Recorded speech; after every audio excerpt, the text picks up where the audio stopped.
नमो बुद्धाय, जय भारत साथियों। मेरे बुद्धा ज्ञान टीवी में आप लोगों का हार्दिक स्वागत अभिनंदन है। जो लोग मेरे चैनल पे अभी नए हैं कृपया आप लोग सब्सक्राइब कर लेंगे और ज़्यादा से ज़्यादा वीडियो को शेयर कर देंगे ताकि लोगों तक पहुंच सके। अभी आज मैं आया हूं गढ़वा कांडी, गढ़वा झारखंड। यहाँ पर एक बुद्ध विहार हमको मिला है। इसका नाम है सावित्रीबाई फुले बुद्ध विहार। तो ये बहुत सुंदर बना हुआ है, लेकिन यहाँ पर एक कमी है कि यहाँ पर एक भी बौद्ध भिक्षु नहीं है। यहाँ देखिए पंचशील लहर भी रहा है, पंचशील लगा हुआ है, लेकिन तो बौद्ध भिक्षु नहीं है। यहाँ पर गेट भी बना है लेकिन ताला लगा हुआ है। मैं दिखा दूँ आपको, यहाँ पर ताला लगा हुआ है।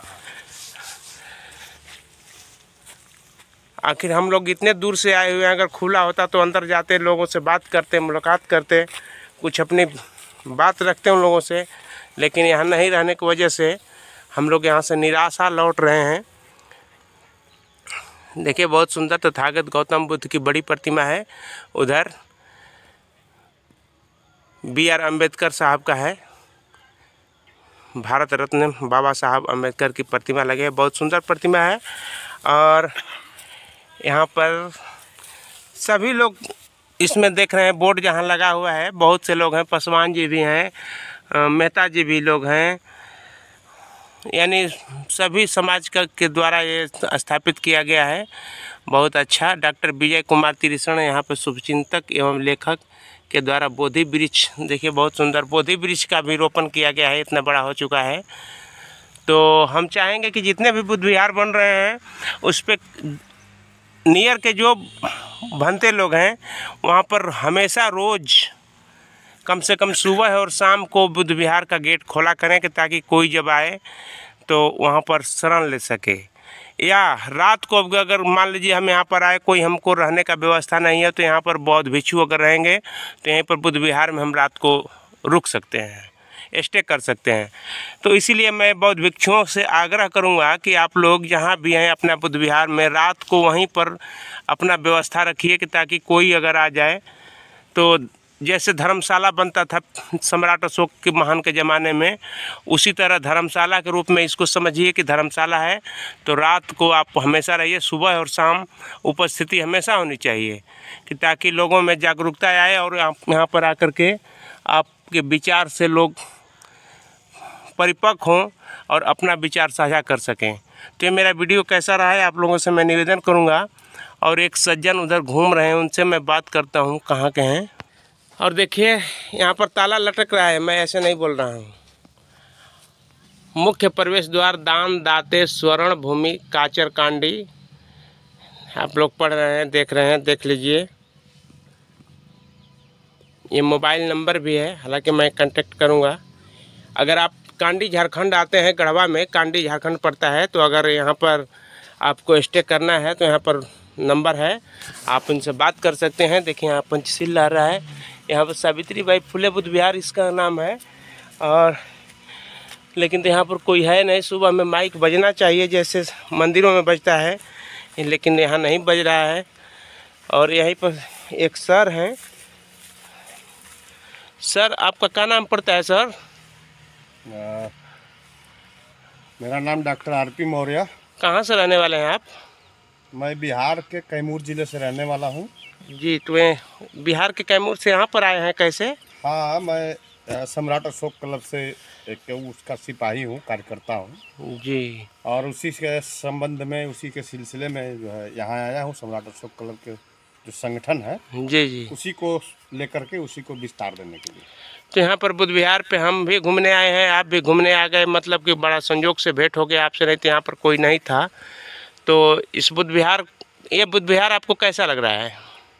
देखिए इस बुद्ध विहार में इसकी योजना बड़ी है जी। मूर्ति की ऊंचाई देख करके आपको पता चल रहा होगा। जी जी, लगभग में 15 फीट है ऊंचा। 15 फीट से 20 फीट तक ऊंचाई है जी। और इसका जो है, जो बताने वाले लोगों ने कुछ बताया है कि इसका ज़मीन जो है 30 डिसमिल है।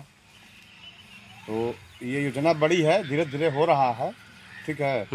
और बड़ा अच्छा लगा क्योंकि विश्व गुरु तथागत गौतम बुद्ध की प्रतिमा इस जगह पर, जो आज हम सभी जो है गढ़वा जिले जो झारखंड में पड़ता है, जी जी, गढ़वा जिले के कांडी प्रखंड में, कांडी प्रखंड का जो टाउन है, बाजार है, उसी में हम लोग को, ये कांडी में ही पड़ता है। काचर इसका, इस जगह का नाम है जी।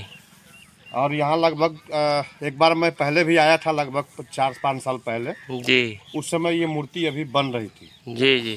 लेकिन अब जो बन करके तैयार है, पूरा पेंटिंग वेंटिंग हो गया है। आगे लोगों का जो है नेक इरादा है बुद्ध विहार का स्थापना का।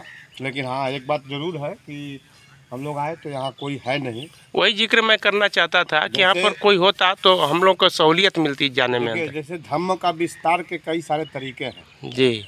आप मन, वचन और कर्म से धम्म का विस्तार होता है। जी बुद्ध ने पहला उनका सूत्र है कि जो भी आप करो मन, वचन और कर्म से करो।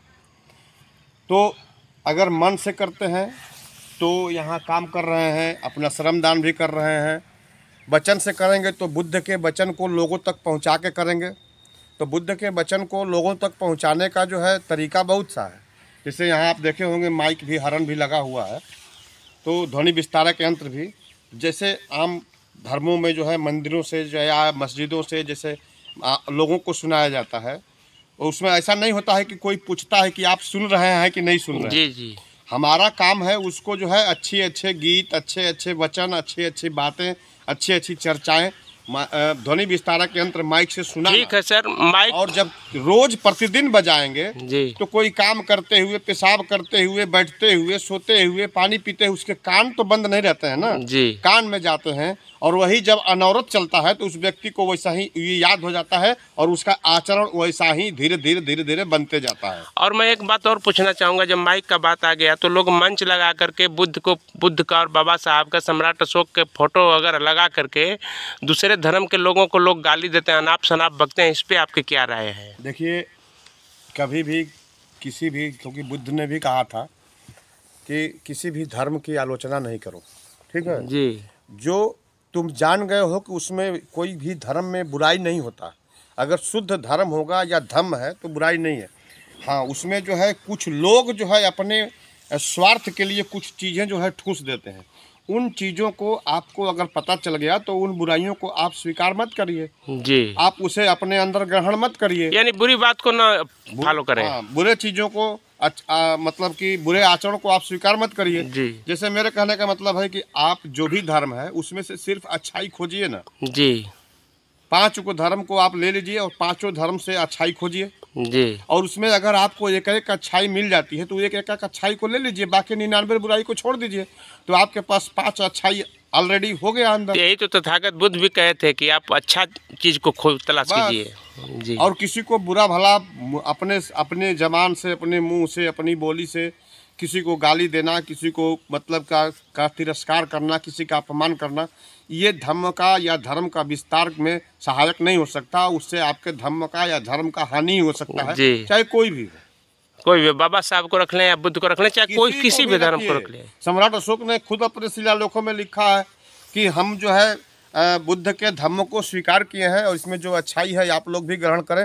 उन्होंने किसी के ऊपर धर्म को थोपा नहीं जबरदस्ती, जबकि राजा थे, चाहते तो एक छड़ी घुमा करके सबको मना सकते थे, लेकिन थोपा नहीं। उन्होंने कहा कि आप लोग भी इसे ग्रहण करें, आप लोग भी इसका अध्ययन करें, जाने, सोचें, समझें, तब माने। जी जी, बुद्ध ने तो स्वयं कहा है पहले जानो तब मानो, अच्छा लगे तो मानो, बुरा लगे तो छोड़ दो। जी। जी, ठीक है सर, बहुत बहुत धन्यवाद सर।